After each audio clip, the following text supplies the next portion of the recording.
Gage swung his hand with all his might. He fully intended to send the older waitress crashing to the floor. The luxurious restaurant fell into a collective gasp, but the sound was cut short almost instantly. A heavy, resounding thud echoed through the dining room. Gage's wrist froze midair, caught in a grip as unyielding as solid steel. The man holding him wasn't wearing a tailored suit. He had no interest in the wealthy manager's influence or money. It was Gage, a quiet Navy SEAL on leave, and beneath the table, his massive military dog was already rising with a menacing growl. The silence that followed carried a single, unspoken warning. You do not get to hit her. Before we begin, let us know in the comments which country you're watching from. And if you love stories that touch the heart, please subscribe to support our channel. Gage sat in the corner booth of the rooftop restaurant. He always chose the corner. The position gave him a clear view of the exits, the staff, and the other diners. He was a Navy SEAL on leave. After months in demanding deployments, the sparkling skyline of downtown Chicago felt unfamiliar. The restaurant sat high above the city streets, offering a sweeping view of the lights below. But Gage kept his attention on the room around him. He wore a simple black button-down shirt and dark jeans. His posture was straight, his muscles relaxed, yet ready. At his feet lay Duke. Duke was a powerfully built German shepherd, with a coat of deep black and rich tan. The dog wore a specialized service vest. He was a military working dog, not a pet. He didn't beg for food. He didn't whine. He paid no attention to the passing waiters. Duke simply rested his heavy chin on his front paws. His alert brown eyes reflected his handler's constant watchfulness. The man and the dog shared a silent bond forged in perilous places. The restaurant was beautifully quiet. Soft jazz drifted from hidden speakers. The gentle clink of silverware against plates created a steady rhythm. Gage picked up his glass and took a slow sip of ice water. He appreciated the quiet. It was a welcome change from the thunder of helicopter rotors and the chaos of gunfire he was used to. A woman approached their table. She moved with a slight limp. This was Eleanor. She was an older waitress, likely in her late 50s, dressed in the crisp white shirt and black vest of the upscale establishment. Her hair was pulled back neatly into a tight bun, revealing a face etched with years of hard work. Despite the visible exhaustion weighing on her shoulders, she carried a genuine smile. "Here is your steak, sir," Eleanor said. She placed the heavy ceramic plate in front of Gage. "Cooked medium rare, just as you requested. And I brought a large bowl of fresh water for your companion down there." Gage nodded. "Thank you, Eleanor." He had read her name tag earlier. "I appreciate the quiet spot you found for us." Eleanor smiled warmly. "You're very welcome, sir. It is usually very peaceful here in the evenings. Please let me know if you need anything else during your meal." She turned and walked back toward the busy kitchen doors. Gage watched her go. He noticed how she reached back to rub her lower back the moment she thought no one was looking. He recognized that kind of weariness. It was the exhaustion of someone carrying a heavy burden, pushing through physical pain out of sheer necessity. Her quiet resilience earned his respect. He picked up his knife, cut into his steak, and shared an understanding look with Duke. Peace settled over the dining room. Gage enjoyed his meal, listening to the low hum of polite conversations around him.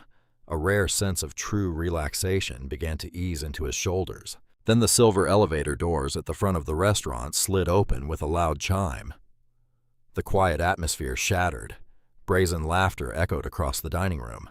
A couple stepped out of the elevator.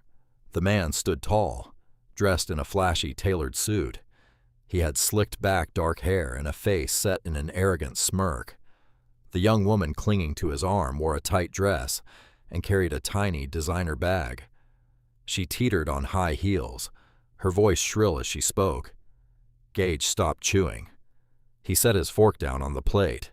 Duke lifted his head immediately, ears perking at the sudden noise. "I don't care if we don't have a reservation," the man barked at the young hostess standing nervously near the entrance podium. "I want the corner table right by the window, the one with the best view." The young hostess looked terrified. "Sir, I'm sorry. That table is reserved for a VIP party arriving soon." "Cancel them," the man said, waving his hand dismissively. "Tell them there was a plumbing issue. Tell them whatever you want. I'm eating at that table tonight, and you're going to make it happen."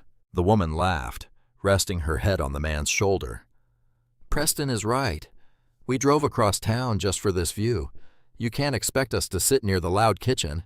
The hostess stumbled over her words, looking around helplessly for a manager. Several patrons turned their heads, their quiet dinners interrupted by the obnoxious display. Gage watched the scene unfold from his corner. His face remained blank, showing no emotion, but his sharp eyes tracked every movement the man made. The man, Preston, moved with the unchecked confidence of someone who had never heard the word no.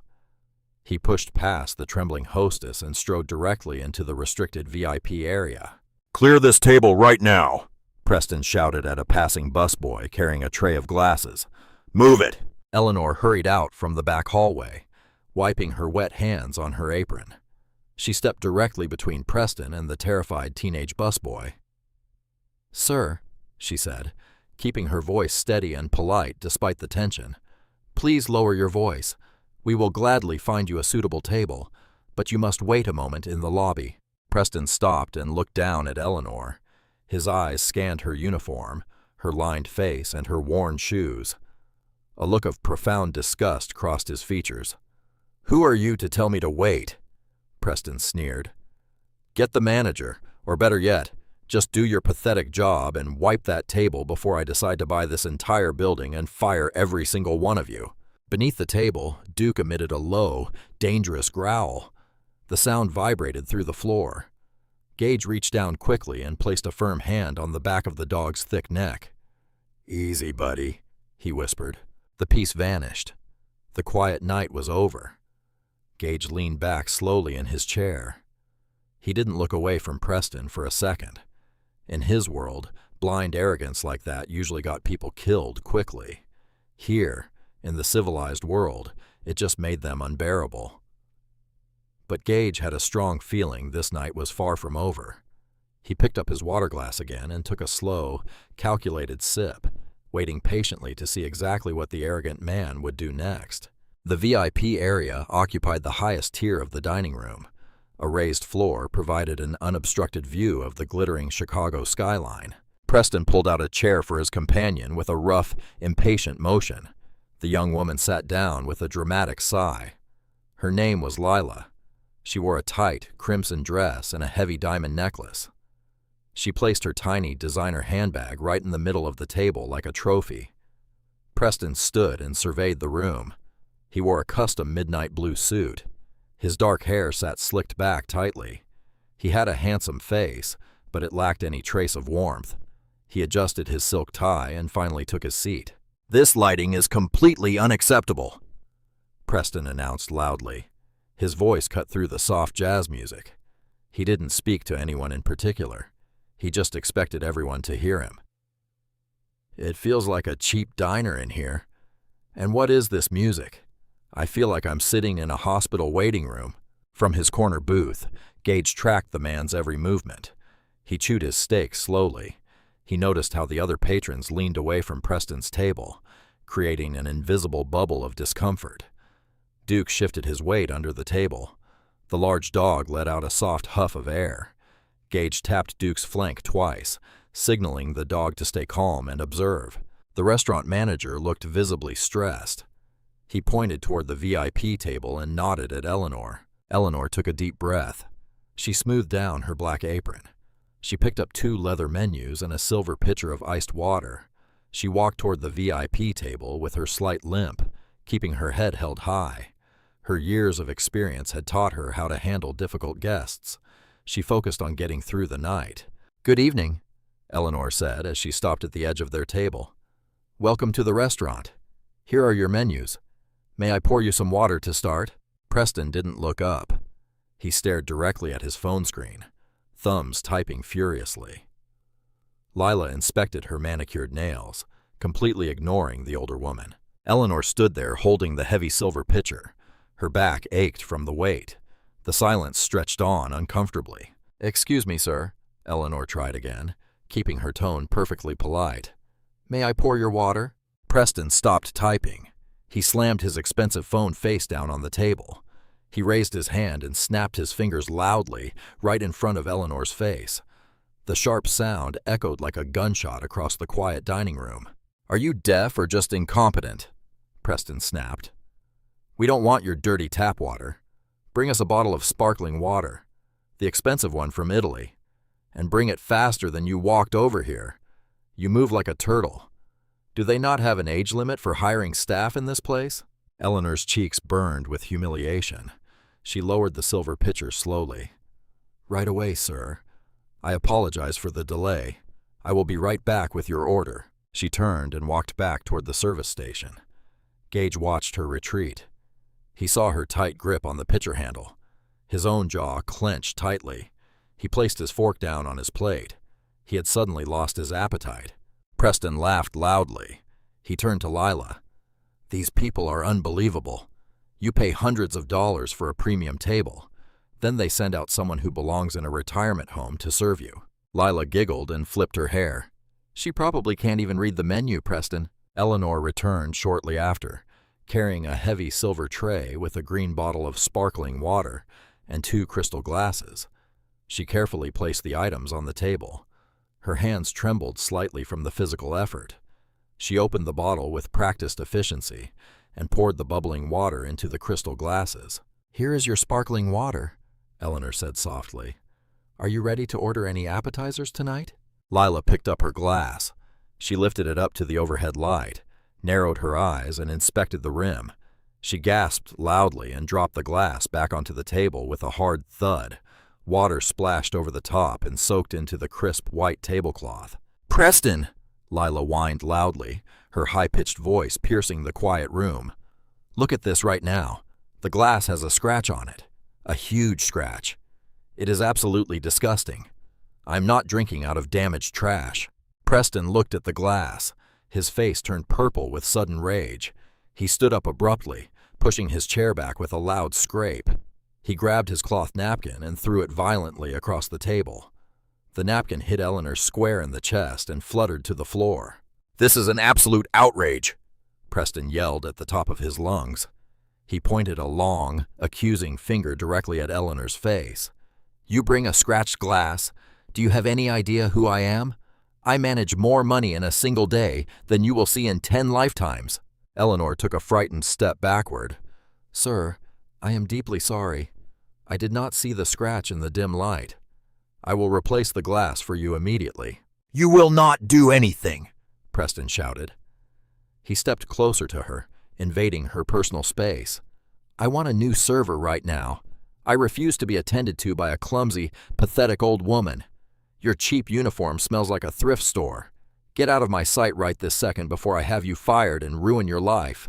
The entire restaurant fell completely silent. The soft jazz music seemed to stop. Every eye in the room locked onto the VIP table. Eleanor stood frozen in place. Profound humiliation washed over her tired face.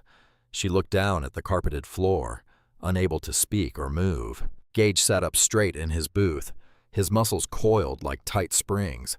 The air around him turned ice cold. Duke stood up fully beneath the table. The thick hair on the back of the dog's neck stood straight up. A low, rumbling growl started deep within the animal's chest. The time for quiet observation had passed. Eleanor retreated behind the swinging wooden doors of the kitchen. The noise of the back of the house hit her immediately. Clattering pans, shouting chefs, and hissing steam filled the hot air. She leaned against the cool metal surface of a prep counter and closed her eyes. Her heart hammered against her ribs. She took 3 deep breaths, trying to steady her shaking hands. She desperately needed this job. The medical bills at home piled up every single week. She could not afford to lose her income over one difficult customer. "Order up!" a line cook yelled, startling her. Eleanor nodded to herself. She pushed away from the counter and walked toward the secured wine cellar. She unlocked the heavy glass door and stepped into the chilled room. The temperature drop offered brief relief. She scanned the wooden racks for the specific Italian vintage Preston had demanded. Her eyes blurred slightly from exhaustion and unshed tears of frustration. The dim light of the cellar made the labels difficult to read. She ran her fingers along the dusty bottles. She found the familiar green glass, checked the producer name, and pulled it from the rack. She grabbed a clean white cloth and a silver corkscrew, placing everything onto her serving tray. She walked back out into the dining room. The atmosphere felt entirely different now. The tension from the VIP section had bled into the surrounding tables. Conversations remained hushed. Eleanor kept her eyes fixed firmly on the floor ahead of her. Every step sent a sharp spike of pain up her spine, but she ignored it. She approached Preston's table with the tray balanced carefully in her hands. Preston sat leaning back in his chair, twirling his phone in his right hand.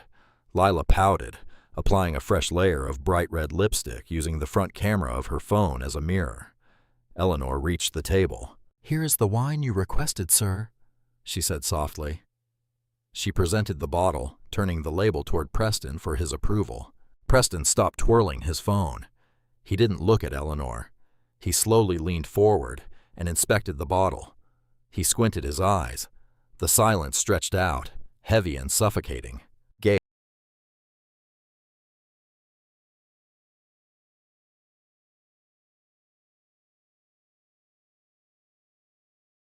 Gage, sitting in his corner booth, stopped cutting his meat.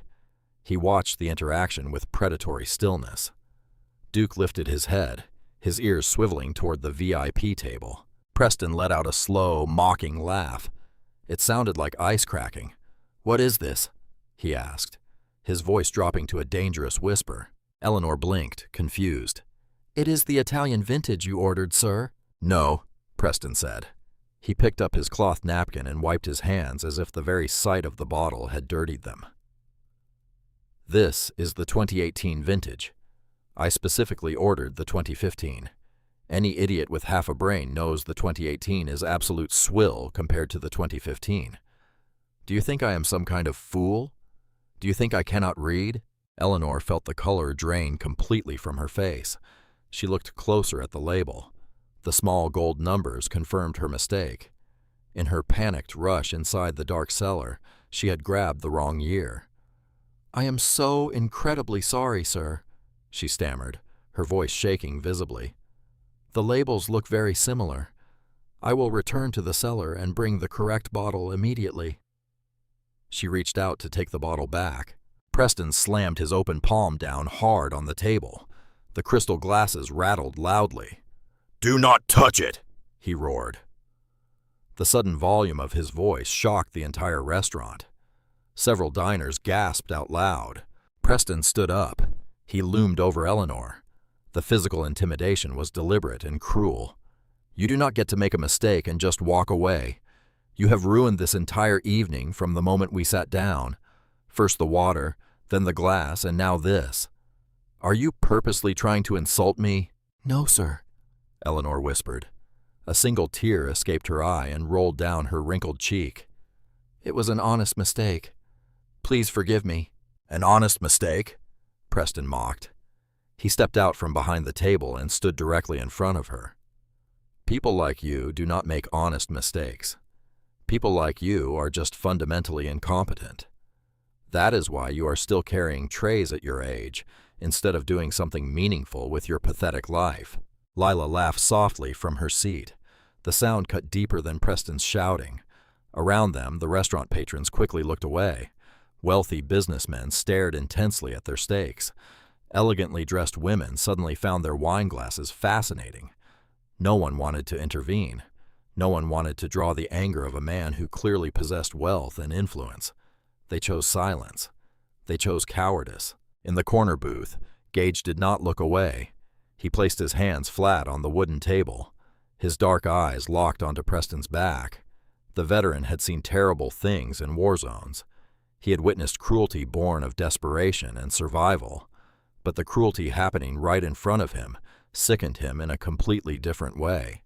This was the cruelty of a predator playing with helpless prey simply because he could. It was arrogance completely unchecked by consequence. Beneath the table, Duke felt the immediate shift in his handler's heart rate. The dog's training kicked in instantly.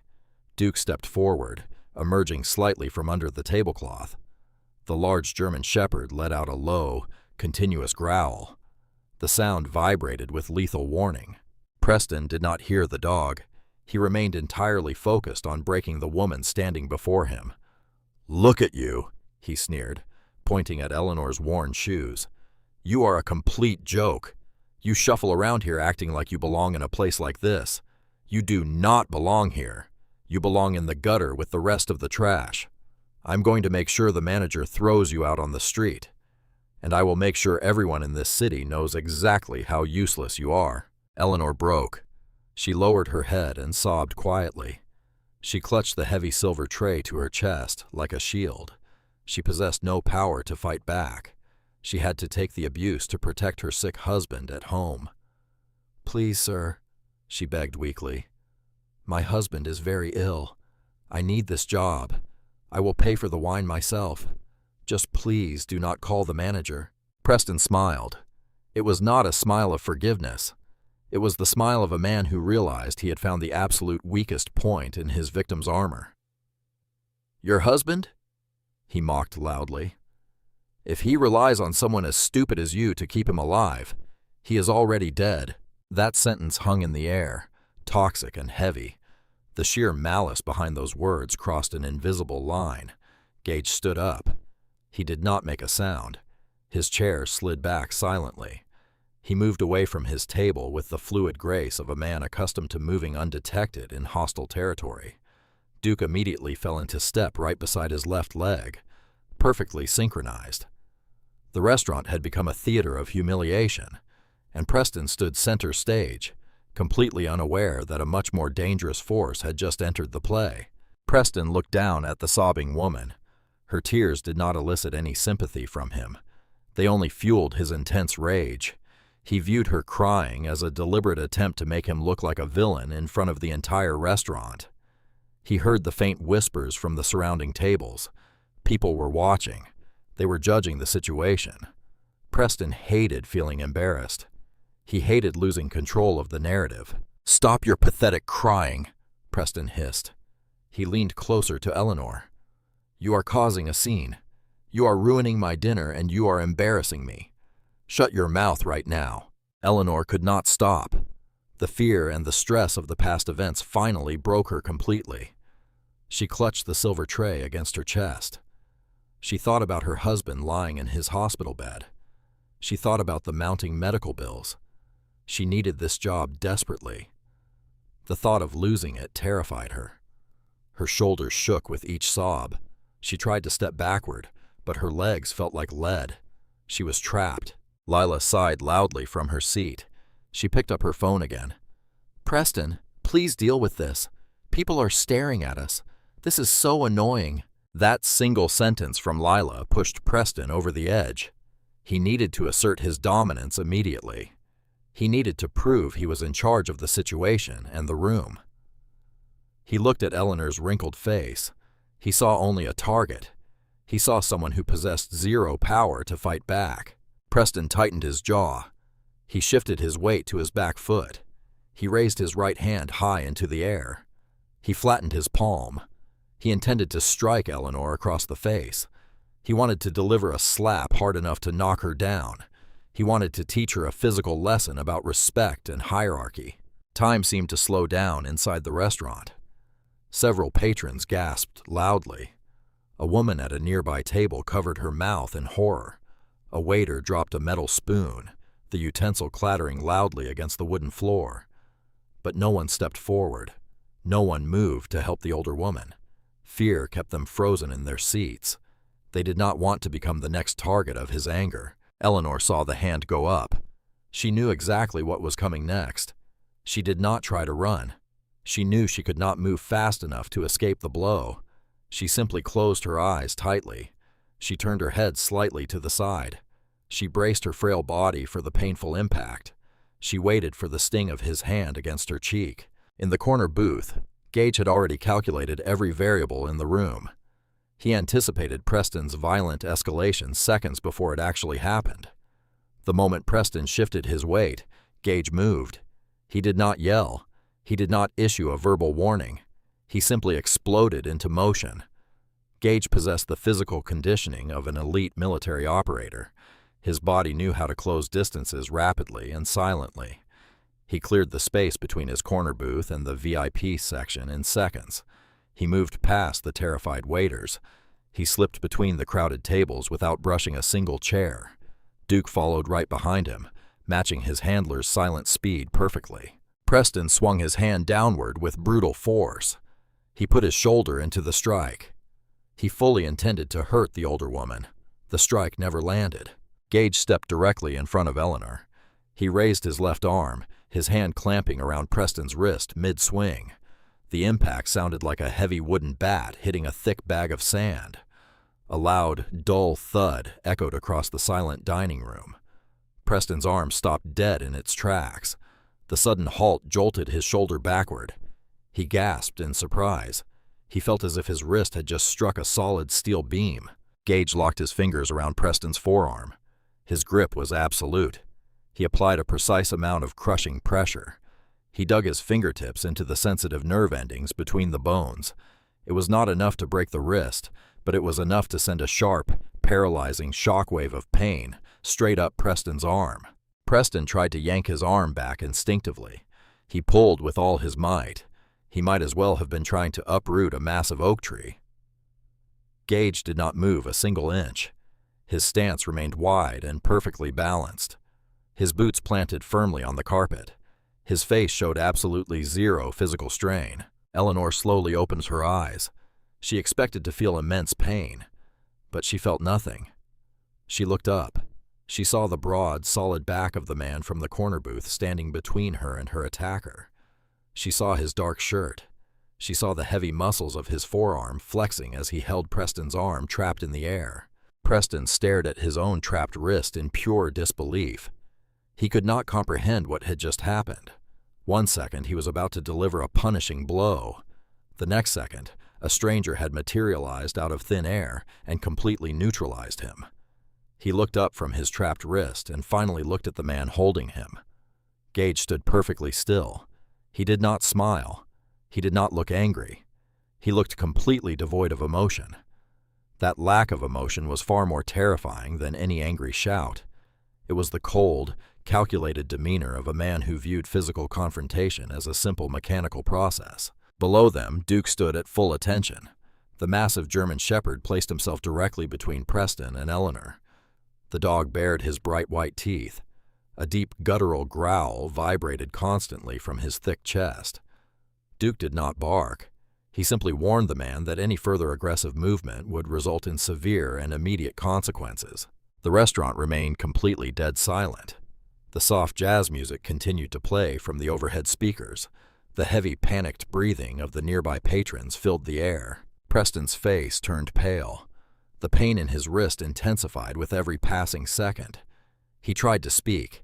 He tried to assert his authority and demand his release. But the words died in his throat. He realized with a sudden wave of primal panic that he had made a terrible mistake. He had picked a fight with a helpless woman, but he had drawn the attention of a highly trained soldier. Gage held the grip firmly. He wanted Preston to feel the absolute disparity in their strength. He wanted the arrogant man to understand that his money and his status meant absolutely nothing in this specific moment.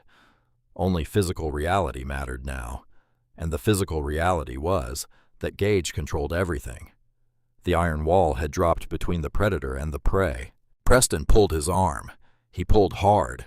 The sudden movement should have jerked the stranger forward. Instead, the stranger stood like a statue carved from solid granite. Gage's heavy boots remained firmly planted on the expensive restaurant carpet. He did not shift his weight. He did not grunt with physical effort. He simply held the wrist suspended in midair. Preston felt a sharp, intense pressure building in his lower arm. The stranger's thick fingers dug into the exact spaces between his bones. The pain radiated up to his elbow and traveled down to his fingertips. His hand began to go completely numb. He tried to twist his wrist forcefully, hoping to break the unnatural hold. The iron grip only tightened. It felt like a mechanical steel vise closing around his soft flesh. "Let go of me," Preston demanded. His voice cracked slightly. He tried to sound authoritative, but panic bled clearly into his tone. "Do you have any idea who I am?" Let go right now, or I will have you arrested for aggravated assault." Gage did not speak. He did not blink. He kept his dark eyes locked firmly on Preston. His gaze held no anger. It held no righteous indignation. It held absolute, terrifying emptiness. It was the look of a trained soldier who evaluated human beings purely as potential targets. Gage had looked into the eyes of hostile insurgents holding loaded rifles. He had faced down men who actively wanted to kill him. Preston was nothing. Preston was merely a minor, noisy annoyance. Preston saw that emptiness. He recognized the danger on a primal, instinctual level. The primitive part of his brain screamed a massive warning. This quiet man was incredibly dangerous. This man could snap his arm with a simple flick of the wrist. Behind Preston, Lila finally realized what was actually happening. She stood up quickly from her padded chair. The wooden legs of the chair scraped loudly against the polished floor. She opened her mouth wide to scream. She wanted to call loudly for the restaurant security guards to save them. Duke moved instantly. The massive German shepherd stepped forward, placing his heavy body directly between Gage and Lila. Duke lowered his large head. He bared his sharp white teeth. A low, continuous growl rumbled from deep within his broad chest. The intimidating sound vibrated through the floorboards. It was a clear, unmistakable warning of impending violence. Lila froze completely. She looked down at the angry dog. She saw the muscular build, the alert pointed ears, and the highly focused eyes. She closed her mouth immediately. She slowly sank back down into her chair. She pressed both hands against her mouth, terrified to make even the slightest sound. The restaurant remained perfectly silent. The other wealthy patrons watched the tense scene unfold. No one picked up a phone to record a video. No one called out for help. The sheer tension in the cool air pinned them to their leather seats. They saw the wealthy fund manager completely neutralized by a quiet man in a simple dark shirt. Preston's heart hammered wildly against his ribs. He felt cold sweat break out on his forehead. The sweat dripped down his temples and soaked into the crisp collar of his expensive custom suit.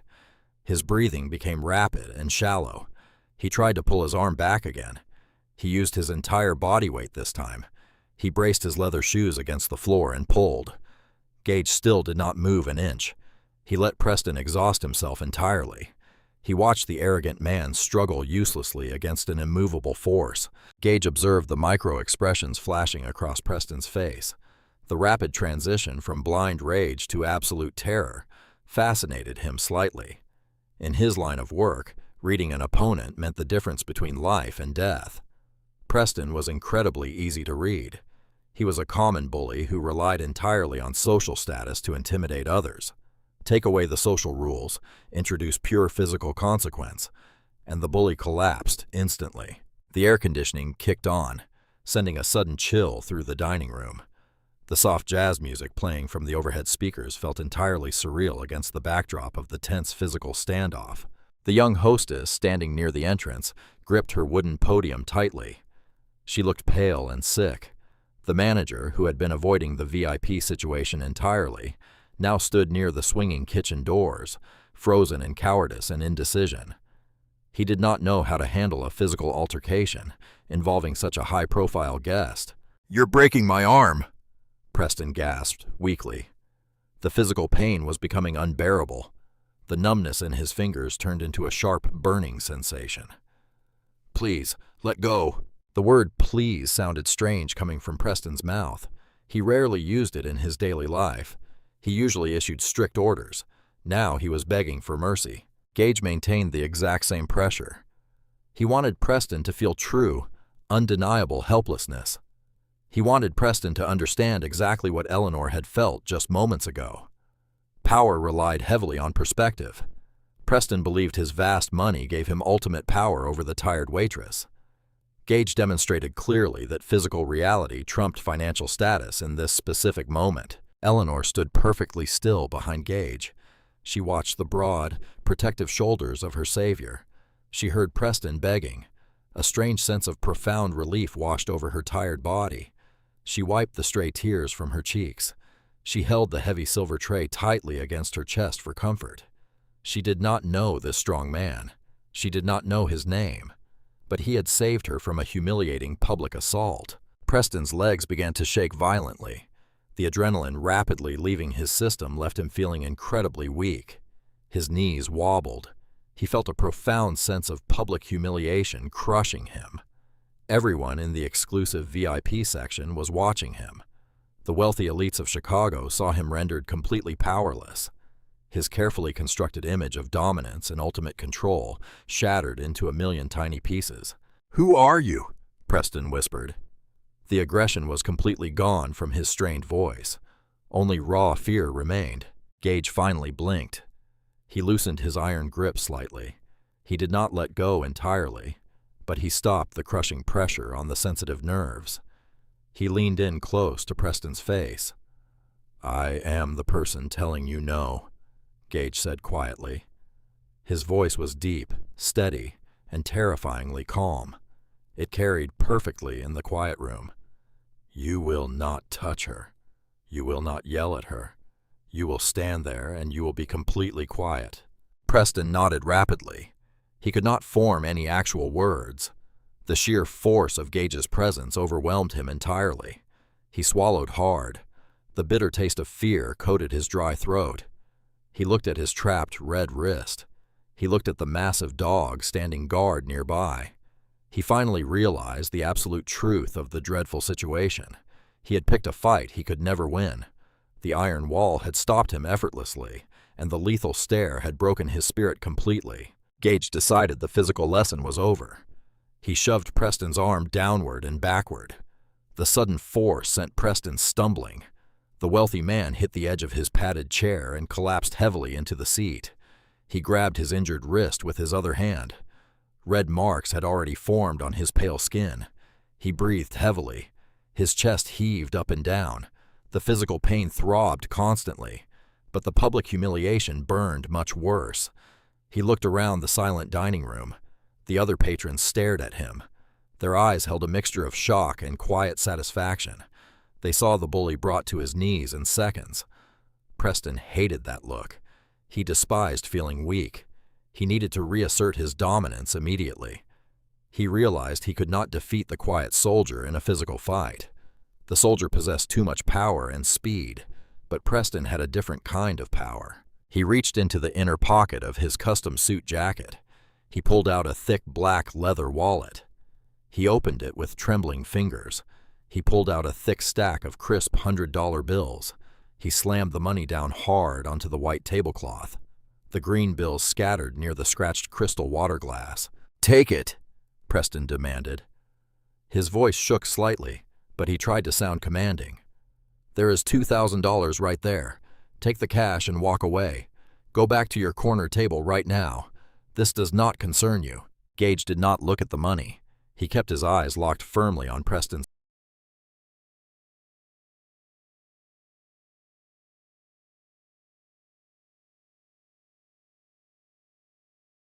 face.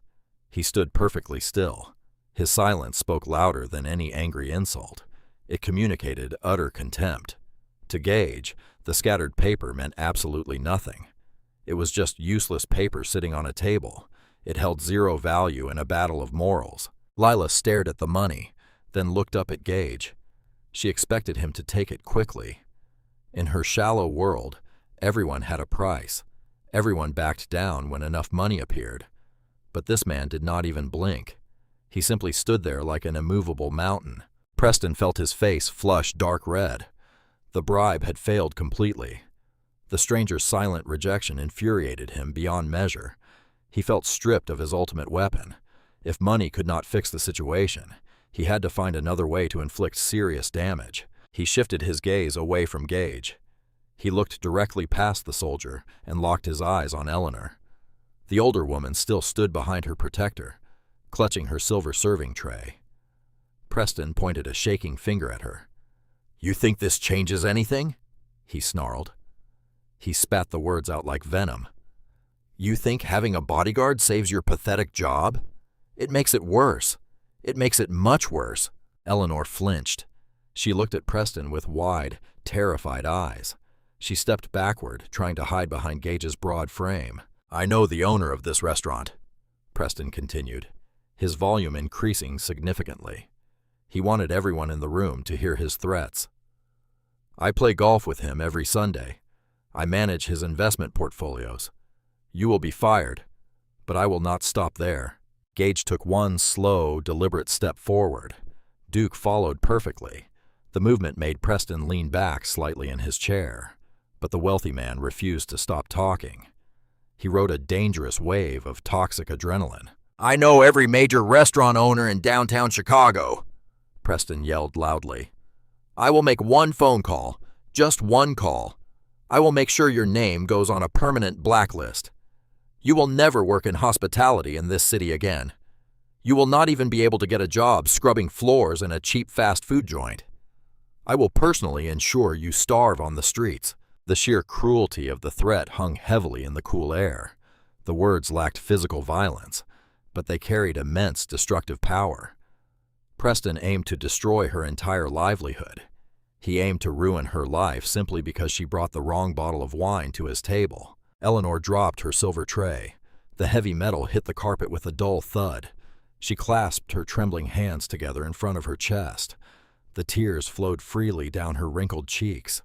Complete despair crushed her spirit. She stepped out from behind Gage. She ignored the potential physical danger. She needed to save her struggling family at all costs. Please, sir, Eleanor begged loudly. Her voice cracked with raw emotion.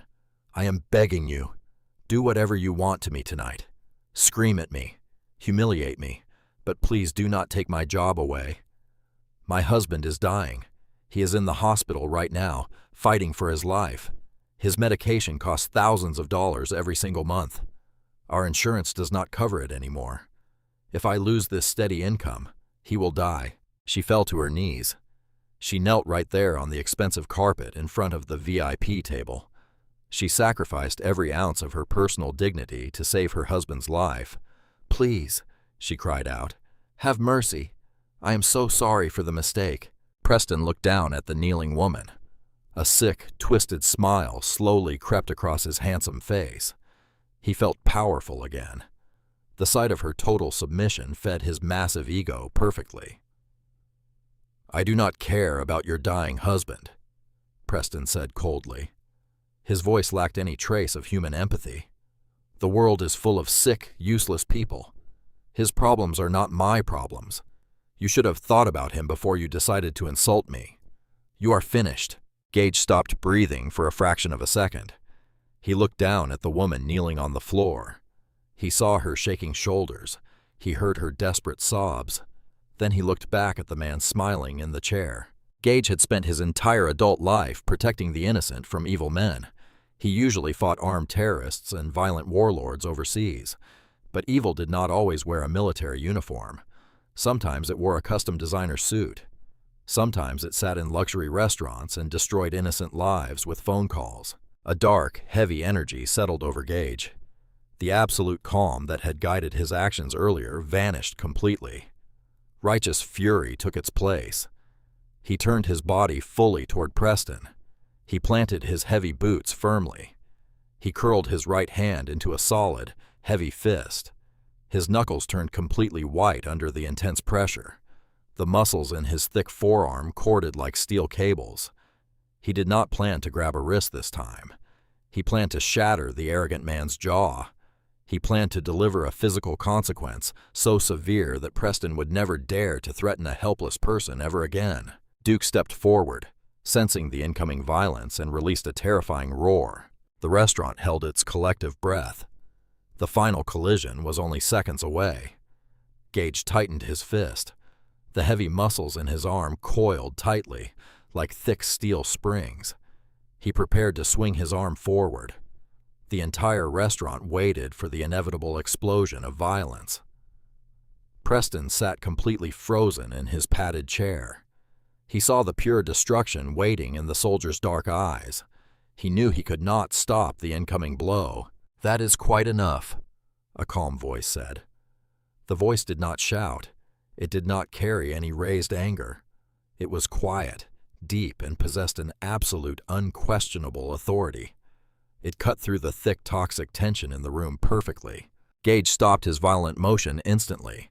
He did not relax his heavy fist, but he held his position. He turned his head slightly toward the sudden sound. Duke also turned his large head, his pointed ears swiveling toward the far corner of the VIP section. A man stepped out from the dark shadows of the most secluded corner booth. He was an older man, perhaps in his late 60s. He had thick silver hair and sharp, highly intelligent blue eyes. He wore a simple, impeccably tailored charcoal gray suit without a silk tie. He did not look like a loud, obnoxious billionaire. He looked like a man who owned the massive bank that the loud billionaires borrowed their money from. His name was Mr. Harrington. He was the chairman and primary founder of the massive global investment group where Preston currently worked. Mr. Harrington walked slowly across the raised wooden floor of the VIP section. He carried a half-empty crystal glass of red wine in his right hand. His movements were slow, deliberate, and entirely calm. He ignored the terrified waiters standing near the kitchen. He ignored the staring wealthy patrons. He kept his sharp eyes fixed entirely on the chaotic scene unfolding at Preston's table. Preston looked up. The color drained from his face instantly. His skin turned pale white. His mouth opened slightly, but no words came out. The arrogant sneer vanished completely from his handsome face. Pure, unadulterated horror replaced it. He recognized the older man immediately. He recognized the powerful man who controlled his entire career, his massive yearly salary, and his entire future in the ruthless financial world.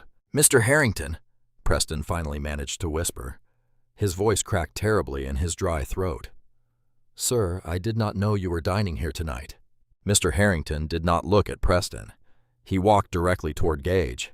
He stopped a few feet away, respecting the personal space of the highly trained soldier and his large military dog. Mr. Harrington looked down at Gage's tightly clenched fist. He looked up at the hard, unforgiving lines of Gage's face. "Please," Mr. Harrington said quietly, "do not strike him. He is absolutely not worth the physical effort, and he is certainly not worth the legal trouble it will ultimately cause you." Gage evaluated the older man carefully. He saw no physical threat in the silver-haired man. He saw only deep wisdom and calm control. Gage slowly opened his hand. He relaxed his thick fingers. He lowered his muscular arm back to his side. The immediate threat of physical violence dissipated from the cold air, but the heavy tension remained thick in the room. "Thank you," Mr. Harrington said softly. He gave Gage a small, highly respectful nod. He then looked down at the massive dog. "And thank you to your very impressive companion as well." Mr. Harrington finally turned his complete attention to Preston. He looked down at the younger man sitting weakly in the chair. Mr. Harrington's blue eyes held no warmth whatsoever. They looked like two pieces of hard, freezing ice. Preston tried to stand up. His legs shook badly underneath the table. "Sir," he stammered rapidly, "this is just a massive misunderstanding. This woman here, she was extremely rude to us. She spilled things. She brought the wrong items. I was simply explaining the high standard of service we expect at a place like this." "Sit down," Mr. Harrington commanded quietly. Preston fell back into his leather chair instantly. He gripped the edge of the wooden table with his shaking hands. Lila sat perfectly still next to him. She did not understand the exact corporate dynamics involved, but she clearly understood that Preston was terrified. Therefore, she felt terrified too. "I have been sitting quietly in that corner booth," Mr. Harrington said. His voice carried clearly across the entirely silent restaurant. "I watched you enter this dining room. I watched you speak rudely to the young hostess. I watched you treat this hard-working woman like common dirt. I heard every single word you said to her." Preston swallowed hard. Cold sweat poured down his pale face. "Sir, I was just trying to—" "You do not get to speak right now," Mr. Harrington interrupted smoothly. "You only get to listen." Mr. Harrington took a slow, calculated sip of his red wine. He lowered the crystal glass carefully. "You manage a significant amount of money for my firm. You are highly intelligent when it comes to reading numbers and market trends, but you clearly lack basic human decency. You believe your high salary makes you superior to the people who serve your food, clean your corporate offices, and park your expensive cars. Eleanor still knelt on the soft carpeted floor. She looked up at the older man in the gray suit. She did not know who he was, but she felt a sudden spark of genuine hope ignite in her chest. "We have a very strict moral code at my firm," Mr. Harrington continued. "We do not employ cruel bullies. We do not employ weak cowards who use their wealth to threaten the fragile livelihoods of innocent people. You told this working woman that you would ensure she starves on the streets. You mocked her sick, dying husband." Preston opened his mouth to apologize profusely, but Mr. Harrington raised a single finger, silencing him instantly. "You are a total disgrace," Mr. Harrington said simply. "Your actions here tonight disgust me completely. I do not want someone with your vile character representing my company or touching my client's money for another single second." Preston's eyes widened in absolute undeniable shock. "Sir, please. You cannot be serious. My entire career is built at this firm." "I am entirely serious," Mr. Harrington stated firmly. "As of this exact moment, your employment at my firm is permanently terminated. You are officially fired." The words dropped like heavy leadstones onto the table. The entire restaurant heard them clearly. The ultimate punishment had arrived, not in the form of a physical blow, but in the complete and total destruction of Preston's professional life. "My executive assistant will box up your office belongings and have them delivered to you," Mr. Harrington said. "Do not attempt to enter the corporate building. Security will escort you off the premises immediately if you try." Preston sat completely frozen. His carefully constructed world had just collapsed in a matter of seconds. All his wealth, all his arrogance, all his corporate power vanished completely into thin air. The very threat he used to terrify Eleanor had just been turned directly against him with brutal efficiency. "Now," Mr. Harrington said softly, pointing toward the silver elevators, "pick up your dirty money from this table, take your companion, and leave this restaurant immediately before I ask this gentleman and his dog to physically remove you." Preston did not argue. He possessed absolutely no fight left in his entire body. He reached out with trembling hands and gathered the scattered $100 bills. He stuffed the crumpled money back into his jacket pocket. He stood up on incredibly weak legs. Lila grabbed her designer bag and rushed toward the exit without waiting for him. Preston walked slowly toward the elevators. He kept his head down. He did not look at anyone. The wealthy patrons watched him leave in complete silence. The arrogant fund manager walked out in total, undeniable disgrace. The silent man from the shadows had delivered ultimate justice. 2 large security guards stepped out of the silver elevators. They were tall, heavily built men wearing dark professional suits and earpieces. They walked purposefully toward the VIP section. They did not need to use physical force. Preston possessed no fight left inside him. He walked between the 2 large men with his head bowed deeply. He looked entirely defeated. Lila trailed closely behind him, her high heels clicking rapidly against the wooden floor. She kept her face hidden behind her tiny designer bag. The small group reached the elevators. The silver doors slid open. Preston stepped inside. He did not look back at the dining room. He did not look at the wealthy patrons who used to admire him. The doors slid shut with a soft chime. The toxic energy vanished from the restaurant completely. The heavy, suffocating tension lifted instantly. Mr. Harrington turned his attention away from the closed elevator doors. He looked down at Eleanor. The older woman still knelt on the soft carpet. She held her face in her hands. She wept openly. But these tears felt entirely different. They were not tears of fear or humiliation. They were tears of profound, overwhelming relief. Mr. Harrington slowly lowered himself to one knee. He ignored the expensive fabric of his tailored suit pressing against the floor. He reached out and gently placed his hand on Eleanor's shaking shoulder. "It is over now," Mr. Harrington said softly. "You are completely safe. He will never return to this restaurant, and he will never bother you again." Eleanor lowered her hands. She looked at the kind, silver-haired man. "Thank you, sir," she whispered. Her voice trembled terribly. "Thank you for saving my job. I do not know how to repay you." Mr. Harrington smiled warmly. "You do not need to repay me. You deserve basic human respect. We all do." He paused and looked closely at her tired face. "Preston mentioned your husband. He mentioned medical bills. Please tell me exactly what is happening." Eleanor took a deep, shaky breath. She wiped her wet cheeks with the back of her hand. She looked down at the floor. "My husband has a severe heart condition.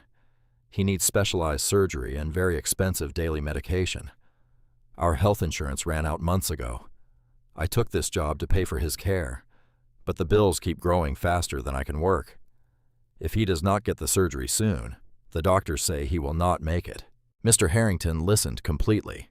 He did not interrupt her. His blue eyes softened with genuine compassion. When Eleanor finished speaking, Mr. Harrington stood up slowly. He reached into his jacket pocket and pulled out his phone. He dialed a number and held the phone to his ear. "Sarah," Mr. Harrington said into the phone. Sarah was his executive assistant, an incredibly efficient woman who managed every detail of his complex corporate life. "Wake up the chief medical officer at Chicago Memorial Hospital. Tell him I am personally authorizing a full medical transfer for a new patient. I want the absolute best cardiac team assigned to the case. My personal accounts will cover every single expense. Yes, all surgeries, all medications, and all recovery care. I will text you the patient details shortly." Mr. Harrington ended the call. He slipped the phone back into his pocket. He looked down at Eleanor. "Your husband will get his surgery," Mr. Harrington told her calmly. "He will get the best medical care available in this entire city. You will not pay a single dollar. You will not worry about medical bills ever again. You only need to focus on helping him recover." Eleanor stared at him. Her mind could not process the massive scale of his generosity immediately. The crushing weight of her financial burden simply vanished in mere seconds. She covered her mouth with both hands. A loud, joyful sob escaped her lips. "Are you serious?" she cried. "Is this really happening?" "I give you my word," Mr. Harrington said. He reached down, grasped her hands firmly, and helped her stand up from the floor. "You are a very hard-working woman. You endured terrible cruelty tonight to protect your family. You deserve a miracle." In the dining room, a single person started to clap. It was a slow, deliberate sound. Then another person joined in. Within seconds, the entire restaurant erupted into loud applause. The wealthy businessmen, the elegant women, the kitchen staff standing near the swinging doors, they all clapped loudly. The sound filled the room with incredible warmth. The dark, ugly display of arrogance had transformed into a beautiful moment of pure human kindness. Mr. Harrington turned away from the cheering crowd. He walked over to the corner booth. Gage stood quietly beside his table. Duke sat patiently at his handler's feet. Mr. Harrington extended his right hand. "I own a massive company," Mr. Harrington said. "I can fix financial problems with a simple phone call, but I cannot do what you did tonight. You stepped directly into the path of a bully to protect a stranger. You showed incredible courage. Thank you for holding the line until I could step in." Gage reached out and gripped the older man's hand. His handshake felt solid and incredibly strong. "I just do not like bullies," Gage said simply. "Some people need to learn that their actions have real consequences. You made sure he learned that lesson permanently." Mr. Harrington smiled. "Yes, I believe he did." He looked down at the large German shepherd. "And you have a very fine partner here. I assume he is military as well." "He is the best partner I have ever had," Gage replied. He reached down and patted Duke's broad head affectionately. Duke let out a soft, happy huff of air. "Your dinner tonight is fully covered," Mr. Harrington told him. "And any future dinner you have in this city. It is the least I can do to show my gratitude." Gage nodded respectfully. "Thank you, sir. Have a good night." Gage turned around. He did not wait for the applause to stop. He did not seek any further recognition or praise. He simply walked toward the silver elevators. Duke trotted faithfully right beside him, perfectly synchronized. The quiet soldier and his loyal dog stepped into the elevator. The doors closed silently behind them. They returned to the cool, dark Chicago night, leaving behind a profound story of strength, justice, and the undeniable power of human compassion. The story of Gage, Duke, and Eleanor shows us that true power does not come from a massive bank account, a custom suit, or high corporate status. True power is found in the courage to stand up for those who cannot defend themselves. When Gage stopped that physical strike, and when Mr. Harrington stepped out of the shadows to deliver ultimate justice, they proved that human kindness and moral courage will always conquer arrogance. In a world where bullies often try to hide behind money and influence, we need more people willing to be the iron wall for the vulnerable. It reminds us that no matter how dark the situation seems, the light of compassion can change a person's life forever. If this story of justice and protection touched your heart, please consider sharing this video with your friends and family. Your shares help spread positive messages to those who might need a reminder that good still exists in the world. Leave a comment below with your thoughts on Gage's bravery, and do not forget to subscribe to the channel for more inspiring stories every week. May God bless you and your loved ones with health, unyielding strength, and the courage to always do what is right. Please type Amen in the comments if you stand with the protectors.